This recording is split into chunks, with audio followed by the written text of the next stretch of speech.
Hi, I'll continue with the chapter on the brace from Carl Philipp Emanuel Bach's Versuch über die wahre Art, das Klavier zu spielen.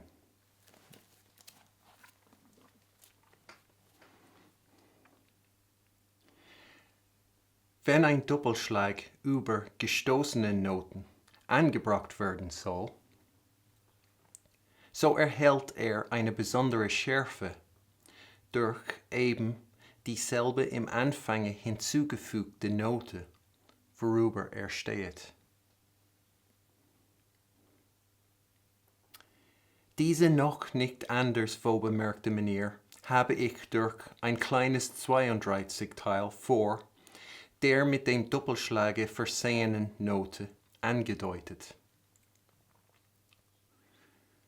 Diese dreifache Schwänzung bleibt bei allerlei Geltung der folgenden Note und bei allerlei Zeitmaße unverändert, weil dieses Nötchen allezeit durch den geschwindesten Anschlag mit einem steifen Finger herausgebracht und sogleich mit der geschnellten Anfangsnote des Doppelschlags verbunden wird.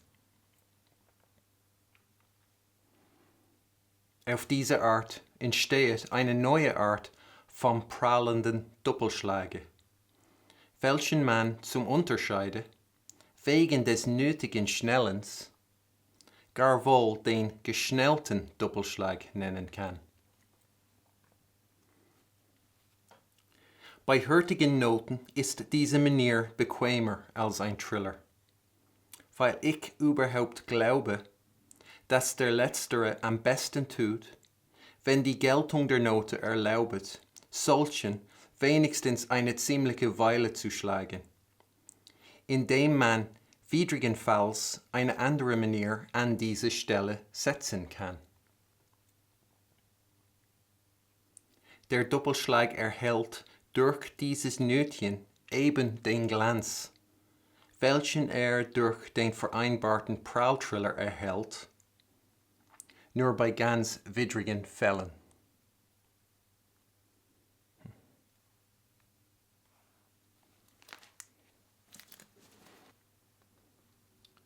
Bach is introducing here a new variant of the brace, which he says can be brought in with staccato notes or detached notes, because, according to Bach, by adding the note over which the sign of the brace has been written to the start of the brace, it gives the brace a special or particular sharpness, exactness or acuteness, which is what one could imagine staccato or detached notes need to preserve their pointed or detached character, or depending on how you look at it, their brevity, which makes sense.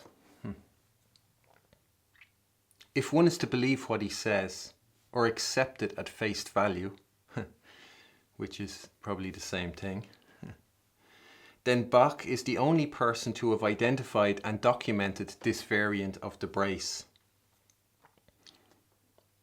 This could be a detail worth considering.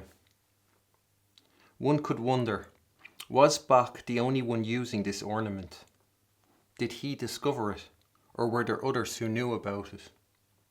Was the formulation he used in this paragraph a modest way of implying that this flicked brace was his discovery? Is this something we would have heard in Bach's playing and in no one else's?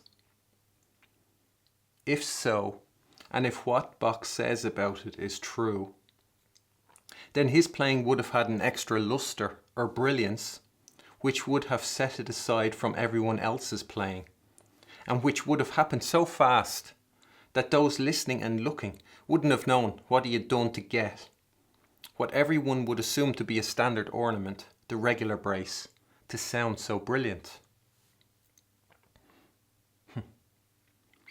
Consider a reaction to a performance like, I don't know what he did to make it sound so good.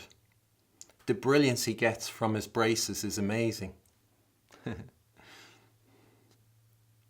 Of course, Lilliput, thanks to its roll of honour, would be calling it a turn, which is the completely wrong word for the ornament, and which causes people to play turns instead of braces.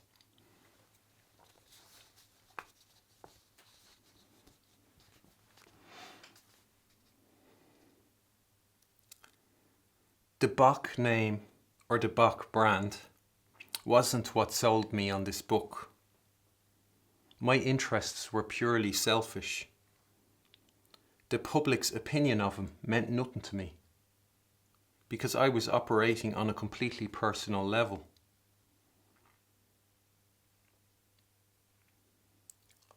You know, I wasn't interested in liking Bach because everybody thought Bach was great. I was only interested in what I could get out of what he says, or interested in if I could get anything out of what he says. So it was only when I saw Bach describing locations in the world of music did I know this book was special. I could have left it had I not seen, yes, Bach is in the world of music and he's describing locations in that world. That's when I knew, yeah, this book is the real deal. Beyond, you know, any historical document or whatever. It's like discovering a treasure map. The treasure, it's telling you where it is still there to be found.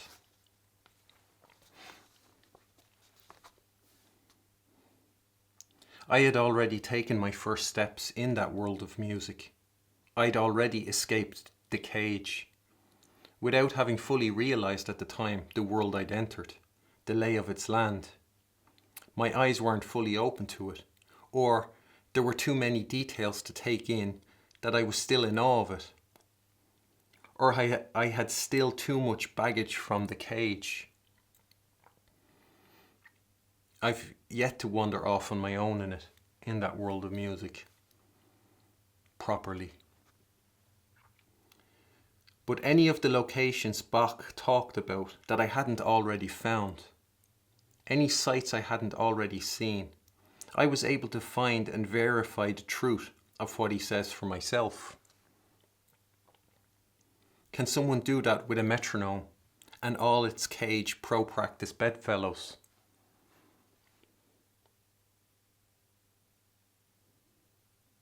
Can you do that with your cage professor?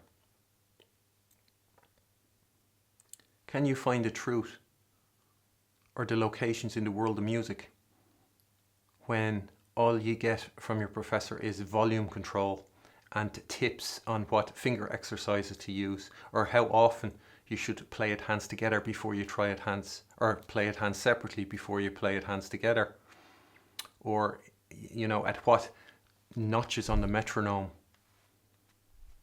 you should play it at? Are you going to find the truth?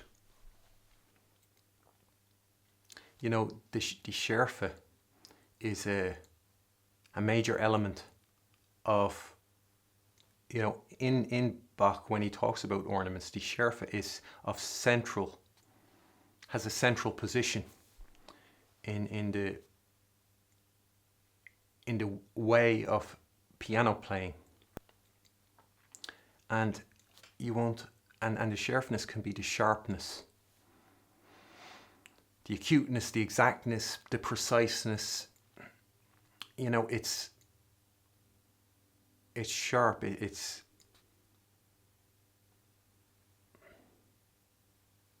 I'll put in a brace there from the fantasy that shows that better than I can find the right word to describe what he means.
It's of central importance in the keyboard music, of Bach, of Mozart.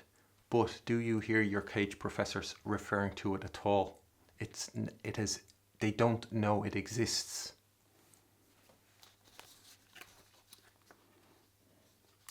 So, it was the locations in the world of music that Bach talked about, both the ones I had already found and I saw, yeah, this is a guy who's been to the same place I have been, or the ones I hadn't found yet, and there were many.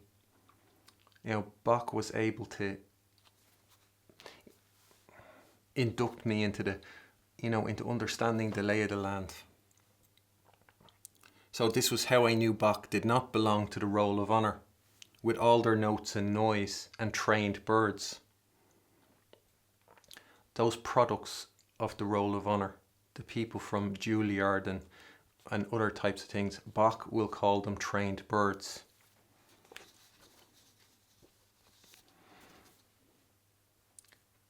Because they don't know what they're doing. They're in the cage, or they're only dealing with notes and noise. And Bach's book stood apart from anything and everything the roll of honour has ever done. It could be that Beethoven realised this and got a great kick out of dangling a carrot in front of the roll of honour and watching them chase it, endlessly and fruitlessly, while he munched the carrot in his hand. Them going away from the performance saying, I don't know what he did to make it sound so good. And Beethoven did, and he didn't let them in on it. And it's only what Bach does that will take Beethoven, the music of Beethoven there where it's meant to be. And of course, the roll of honour still to this day have no clue of any of it. They get it all wrong. And so they're constantly, with the Pathétique, why will you be listening to Kissin play the first movement of the Pathétique to see how he gets those ornaments in that, the second subject.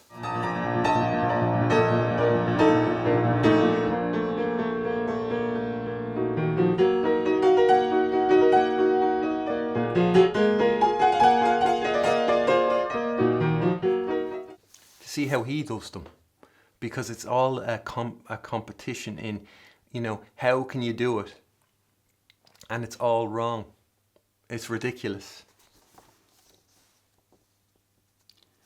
So, yeah.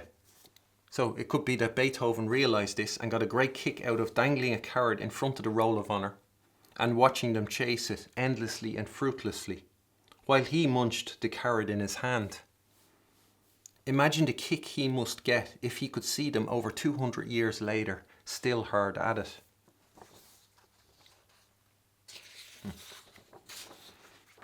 So, with this variation of the brace, Bach is showing us a new location in that world. That, I would say, is its relevance. Like he said in paragraph 7 from the chapter on ornaments in general, Ich werde diesen bekannten Manieren einige neue beifügen. Ich werde sie erklären und ihnen so viel möglich ihren Sitz bestimmen. Ich werde, der Bequemlichkeit wegen, ihre Fingersetzung, insoweit sie merkwürdig ist, sowohl als die Art, sie vorzutragen, gleich dabei mit anführen. Ich werde durch Exempel das, was man nicht allezeit mit aller Gewissheit sagen kann, erläutern. Ich werde von einigen falschen oder wenigstens undeutlichen Zeichen, damit man sie von den rechten unterscheiden lerne, ingleichen von verwerflichen Manieren, das Nötige erwähnen. Ich werde zuletzt meine Leser auf die Probestücke verweisen und hoffe, durch alles dieses, das hier und da eingewurzelte falsche Vorurteil von der Notwendigkeit der überhäuften bunten Noten bei dem Klavierspielen ziemlich aus dem Wege zu räumen. When Bach addresses his readers, meine Leser, we here on this channel are his readers.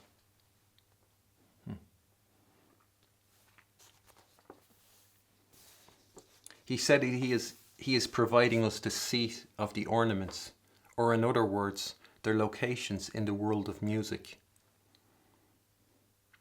So, if someone goes away from this looking for the ornament's particular sign, before they consider this ornament, and if the sign doesn't appear, it ceases to be of relevance, then they are missing the point. Bach, in so many words, has just warned us that we're not going to come across its sign. But that doesn't mean it doesn't do what Bach says it does. It will enhance all music wherein the seat of this flicked brace is to be found, but where a brace or a trill with its trill sign has been requested. It was something extra Bach did, which means it is something extra we could do. Whether that's the music of Carl Philipp himself, of his father Johann Sebastian Bach, of Mozart, Beethoven, Schubert, Haydn, all music. And you are not going to find it specifically indicated. The trend went in the opposite direction to where Carl Philipp, by example, tried nudging it. Indications became less specific. It's all part of the, fun Beethoven will have had. But the world of music is eternal. It is Eden. And it is the place the compositions of all the giants are mapping. Whether they are giants from the past or giants from the future. Giants that have yet to be. Because it's by channeling something bigger, because it's by channeling something that's bigger than they are, that makes them giants. In the cage is nothing bigger than those in it. And those in it are small. And they make themselves to be the biggest thing there is, which is what Lilliputians did. They considered themselves giants. So much so that nothing was bigger than they were. Nothing was bigger than their knowledge. Nothing was bigger than their qualifications. Nothing was bigger than their position. Nothing was bigger than their intellect. Nothing was bigger than their ego. And all an ego wants is to be fed. That's all it's after.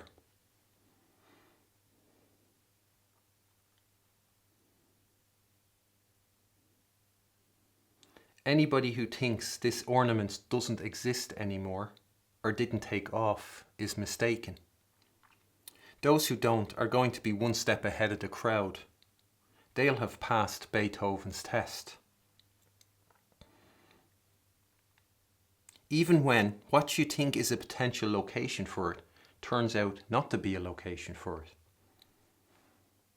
So you might think, oh, here could be a location for that flicked brace, and then it turns out not to be. That can already put you a step of the crowd.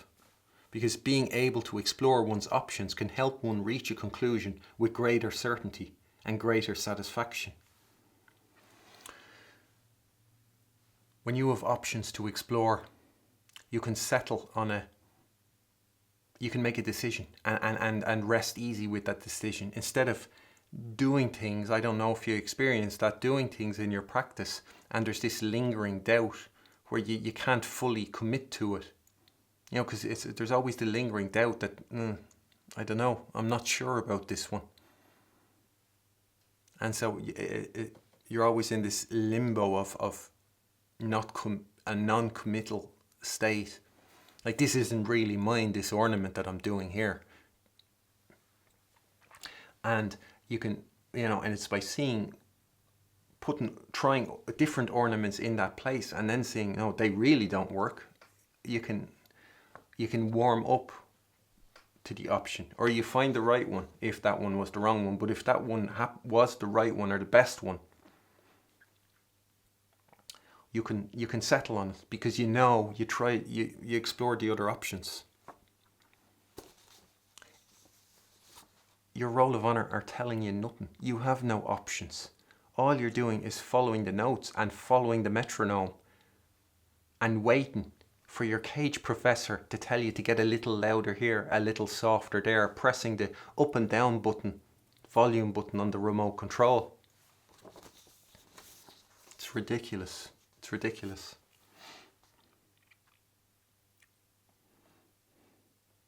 Telling you, pointing out the bits you need to practice, take out and work on again after maybe a month of metronome work. Take it out and work on it again with the metronome, breaking it up into rhythms, using fingers, working the fingers, counting out loud, grouping, all these cage activities. But they won't ever tell you, try a mordant there, try a short appoggiatura, try a brace, try a flicked brace, try a brace from below, try an Anschlag, try a Schneller. They don't tell you anything of that. They say, here's a useful tip or a useful exercise you can try to get it. Play it with your nose while resting on your elbow, with one foot around the back of your head.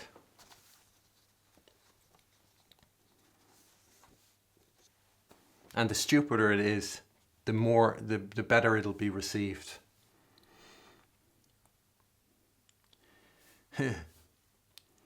So, yeah.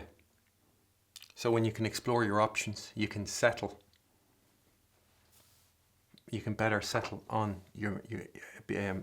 be at peace with your decision and confident that you made the best decision you could have made.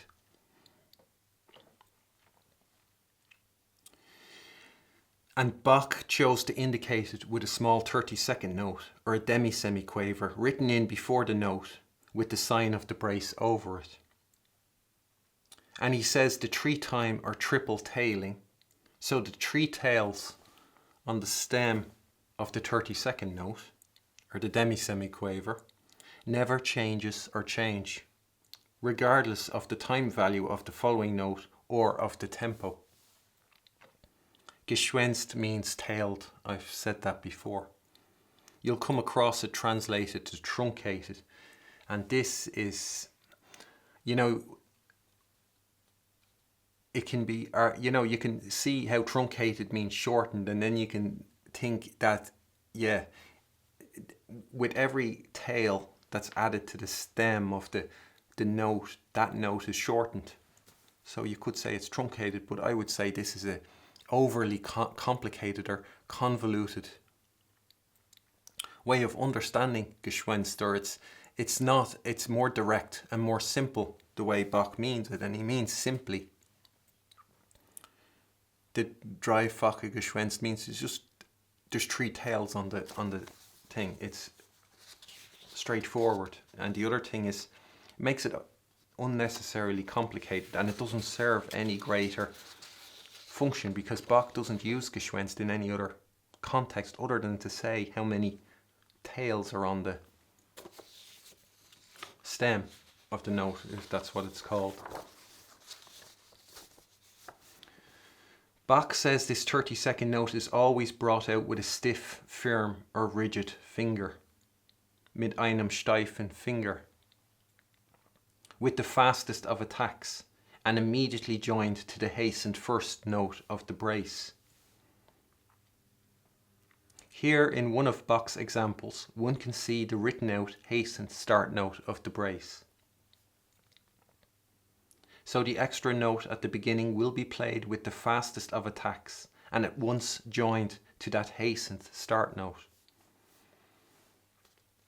Bach calls it a new type of prallenden Doppelschläge, a new type of glancing brace, even though there is no prall trill in it. This is a further indication that when Bach says the prallenden Doppelschlag, that he could have in his mind or be referring to the brace part of the compound ornament, i.e. what the brace is like when it is combined with a prall trill, or how the presence of the prall trill affects the brace, and not the entire ornament, which would explain this perceived discrepancy in paragraph 28 of this chapter, when he says, "This glancing brace is found without and after an appoggiatura.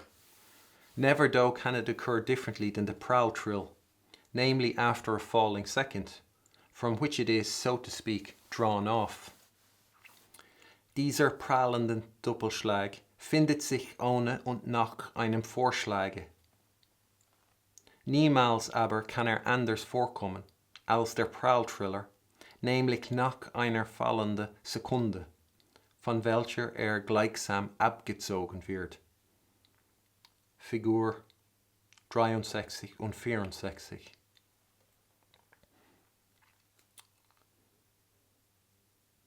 You know, if you think the Bärenreiter want to argue that the fallende Sekunde in the case of the prall trill is the first note, and that Bach should have said after the fallende Sekunde instead of before the fallende Sekunde in the text. And they used one of the examples, the only one that was halfway, didn't like totally contradict what they were trying to push, was this one. And it's only when you understand like that the prallende Doppelschlag is, he's referring with that to the brace part of the compound ornament. Does that fit? That it comes after the fallende Sekunde, because the brace part is coming after the note and not before the note, whereas the prall trill is coming before the note. We could figure he is referring there, so in that paragraph I just read out, to the brace part of the compound ornament, the zusammengesetzte or zusammenverbundenen Manier. The other indication is Bach's reluctance to refer to the compound ornament in the previous paragraphs as simply as glancing brace, even though, words-wise, it'd be the more convenient thing to do. This new kind of glancing brace, Bach names the geschnellten Doppelschlag. Schnellen can mean jerk, toss, snap, or flick, like a flick of the wrist. Or as an intransitive verb, it can be jerk, whip, snap, flip, bound, bounce. So, I figure my translating options are calling it either the jerked brace or the tossed brace, maybe adding an off in the middle. Maybe that wouldn't be such a hit. Or the snapped brace or the flicked brace. And with how Bach describes its execution mit einem steifen Finger, and how a stiff or rigid or firm or fixed finger might be dependent on or might be in the best state to utilize or to conduct through it a movement of the wrist, and with how the nötigen Schnellens can be translated to the necessary flicking, I figure Bach could essentially be describing a flicking action, so I settled on calling it the flicked brace.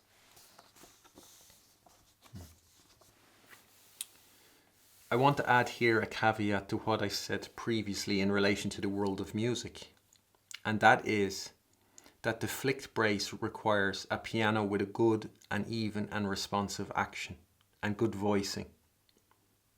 And I would dare to suggest that what Bach says in the previous paragraph paragraph 32 could be applied as well to this flicked brace. So in relation to the world of music, because I talked about the world of music, and the thing with the world of music is you can do things you'd never be able to do in the cage. It can be as if you have superpowers. Strength, speed, it's, you know, your relationship to time and space. It's all different in the world of music. And things work in the world of music. So, like I'd be saying how the world of music works. And the thing about that is that sometimes, or very often, unless you're dealing with top pianos, the piano can't keep up with you. You're here and the piano can only go here.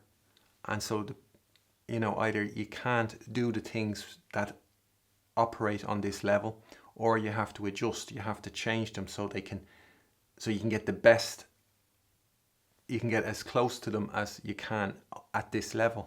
I have to slow things down because I play too fast for this piano. The piano can't keep up with me. It can't keep up with my dynamic range. This piano can't do pianissimo. So my pianissimo doesn't get to be heard. And there's many things. Yeah, so the caveat is, just because you're in the world of music doesn't mean your instrument.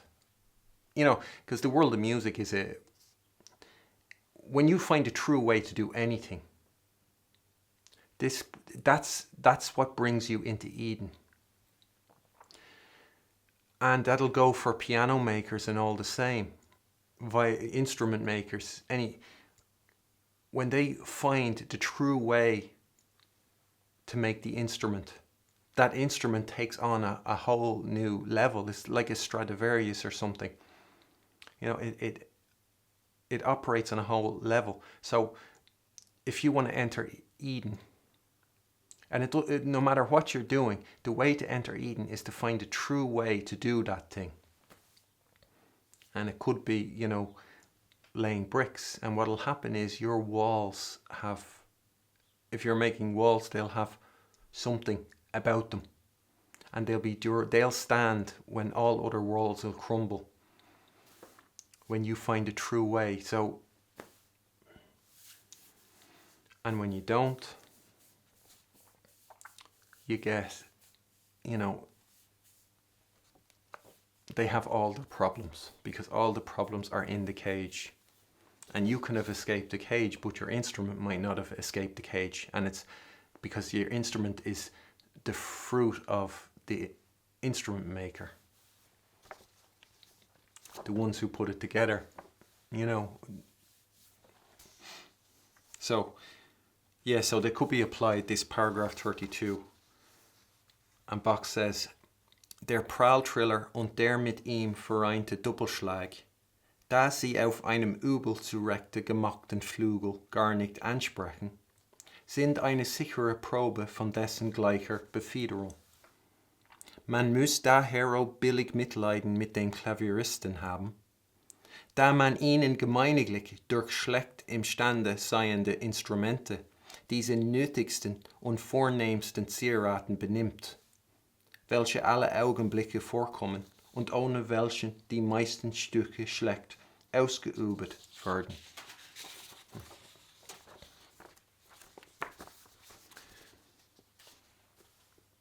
The faster one plays, the more the deficiencies of the piano come to the fore.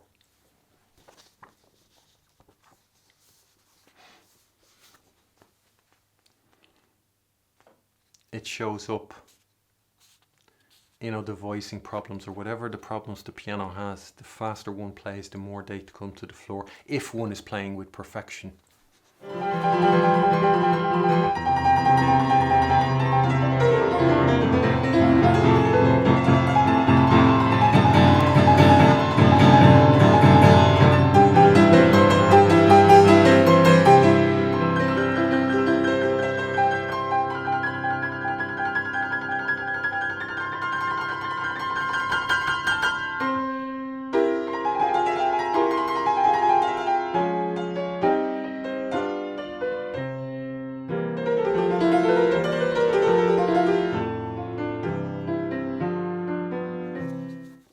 course, all that's left then that is misplaced is the actual input, the voice of the piano. If the piano shouldn't have a say.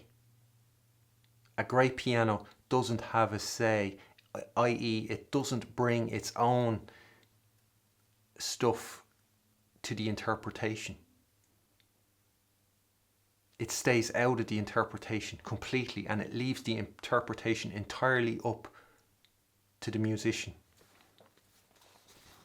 A bad piano speaks in. They have this note or that loud note being too loud, or this note or that note being too slow, or this note or that note's not stopping when it should stop.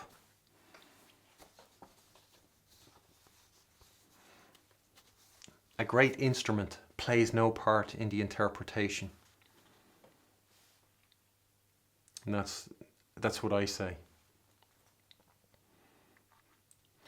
And then in this paragraph, as a bonus, we get extra advice from Bach regarding trills.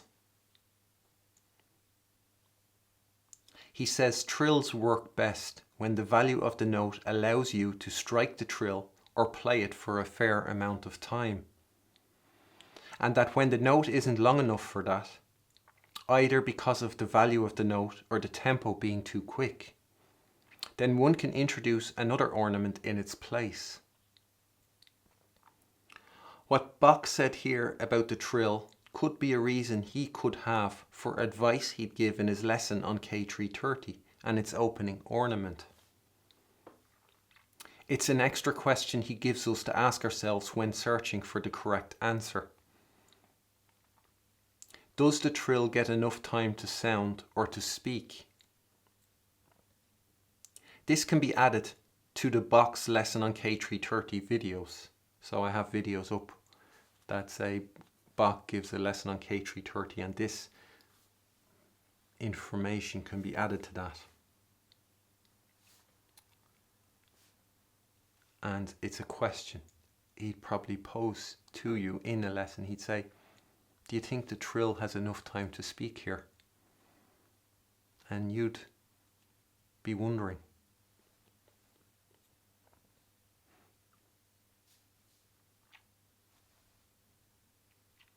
And it can help, not just blindly doing what everybody else does, like a trained bird, an abgerichtete Vogel. But it has you maybe being the only person doing it correctly. And one can also connect it to what Bach said in paragraph 19 from the chapter on ornaments in general. Alle Manieren erfordern eine proportionierte Verhältnis mit der Geltung der Note, mit der Zeitmaße und mit dem Inhalte des Stückes.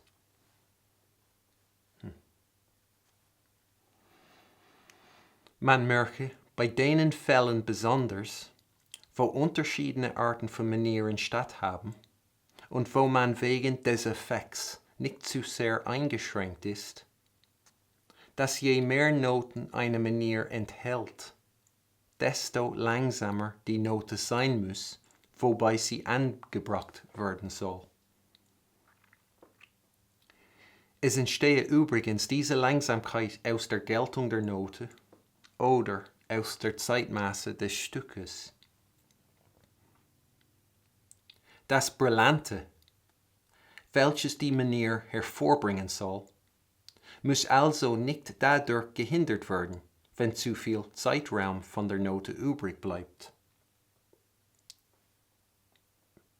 Im Gegenteil muss man auch durch ein allzu hurtiges Ausüben gewisse Manieren keine Undeutlichkeit verursachen. Dies geschieht hauptsächlich, wenn man Manieren von vielen Noten oder viele Manieren über geschwinde Noten anbringt. So that will exactly that. Many ornaments over fast notes, you know, the Undeutlichkeit, the unclearness, whatever, the ambiguity. When you have many ornaments over fast notes, and then when you have ornaments with many notes, you know, because you have to play them too fast, that they'll bring it in clarity. Both of them can be found in that first movement of the Pathétique, where in the second subject what you have is many ornaments over fast notes, and the Undeutlichkeit that you'll find in Sokolov or Kissin or any of the Roll of Honor is the phrase is destroyed, and so is the slurring, the legato, destroyed by them. There is no phrase, there is no melody.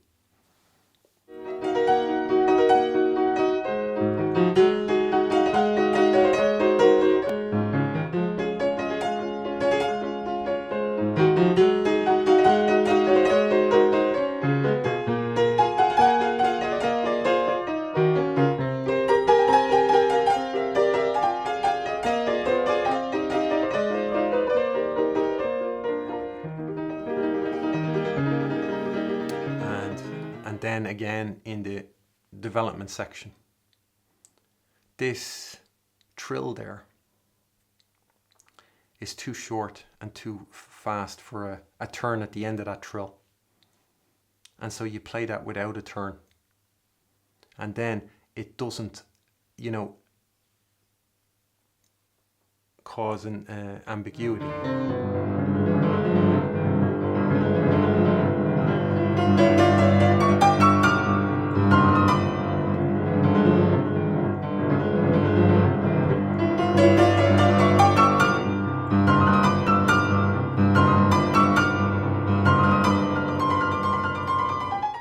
Although with that one, perhaps on a great piano, like with a better action than this one, I would get an extremely fast trill with a turn at the end, which could add an extra brilliance or glance to it. So that one I wouldn't be sure, but the other one, you know, you just hear notes, and there's the clarity or the meaning, whatever Undeutlichkeit, I can't think of a good word right off the top of my head for that right now. It's like when the meaning is lost, the substance is lost.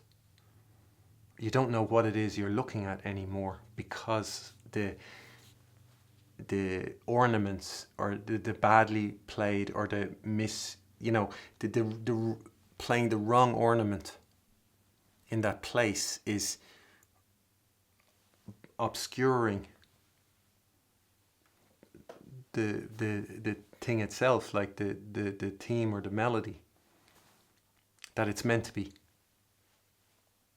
bringing forward or enhancing. It's doing the opposite of what it's meant to do.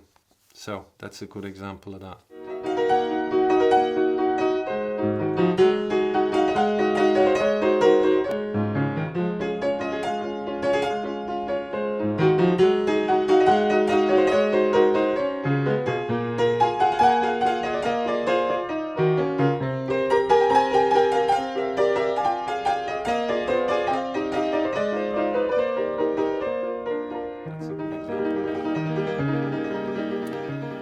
And so we added a thing to that in an appendix. So the example Bach added as an appendix in the 1787 edition could serve as a chart, where in the second object option for Andante we see the flicked brace. And I'll mention this later on, but I'd say those bows that you see in that example, I'd be wary of them meaning legato, or understanding them as meaning legato, because what they're doing is it's to indicate, as a Bach always does, is there's that G upbeat, and he's indicating that each one of them is an alternate ending to that same G upbeat beforehand. And what you see there is you have the bow spanning the first bow, spanning the first tree. And on the last one, where there's just a regular trill, so first of all there's a trill from above, then there's a trill from below in Adagio. And then in Andante, he writes Andante under the regular trill. And it could be with that bow going to those three, that this Andante one is a crossover, which I could maybe see as that regular trill would belong to both. It's a trill that can go between, like can belong to both Adagio and Andante. And then the next ones are then individually, you know, that bow there is not representing a two-note slur, but every other continuation of that upbeat G. And so you get then the flicked brace there for the Andante. So it could be that it's not to be a slurred note, but a detached note. And then in Allegretto, till up to Presto, you'll see a brace and a, you know, the Schneller, the inverted mordant.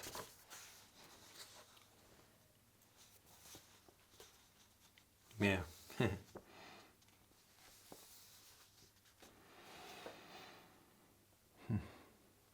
The roll of honour and its cage hinders success, because everything is about notes and the slow practice thereof, so nothing is noticed. So their victims end up going around in circles in the cage like donkeys chasing carrots dangling from sticks. Some might say it's a life. Is it though, when given a choice? The point of the carrot dangling on the stick is the donkey never gets the carrot. So is that a life?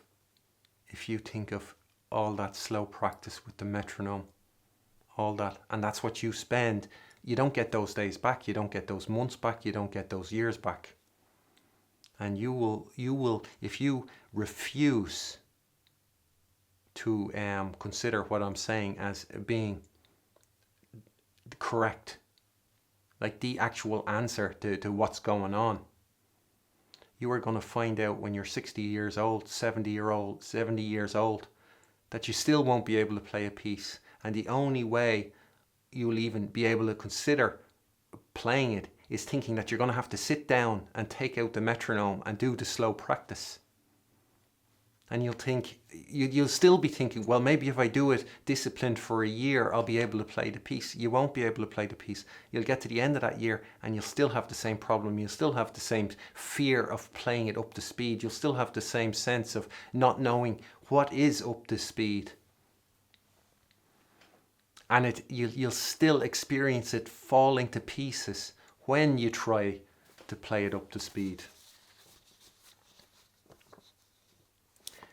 You can escape the cage. That is what I'm saying here. This is what I'm providing. You can escape the cage. And you can open yourself up to a world you haven't even dreamed about. But it means, yeah, you're going to lose. Everything you thought you knew, you have to let go of. But if all that does is put you in the cage and keeps you in the cage, is it worth anything? And people will have a career in the cage. You'll be a cage professor. And anybody who expects more than just, empty anybody who really wants to be able to play the piano, they are going to be completely dissatisfied with you at the end of the day because you weren't able to do anything for them. Of course, you'll have students that'll never cop on, and don't, you know, they don't have a clue, and they might be happy with you, but not the ones who care, and not the ones who are serious about it. So the brace with this small note obtains the same luster or brilliance that it gets in the compound ornament with the pral trill, just in ganz Vidrigen Fällen. I found Vidrigen translated to adverse in the internet.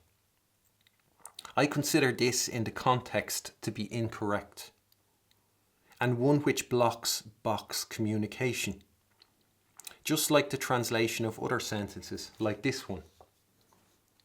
Weil dieses Nötchen allezeit durch den geschwindesten Anschlag mit einem steifen Finger herausgebracht und sogleich mit der geschnellten Anfangsnote des Doppelschlags verbunden wird. Auf diese Art entsteht eine neue Art vom prallenden Doppelschlage, welchen man zum Unterscheide wegen des nötigen Schnellens gar wohl den geschnellten Doppelschlag nennen kann.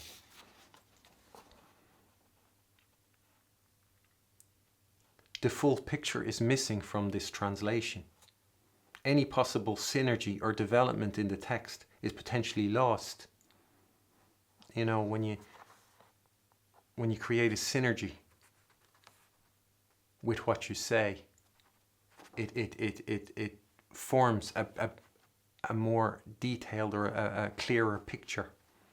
And if it's incorrectly translated, that clearer picture, this getting the sense of what Bach is talking about, is lost.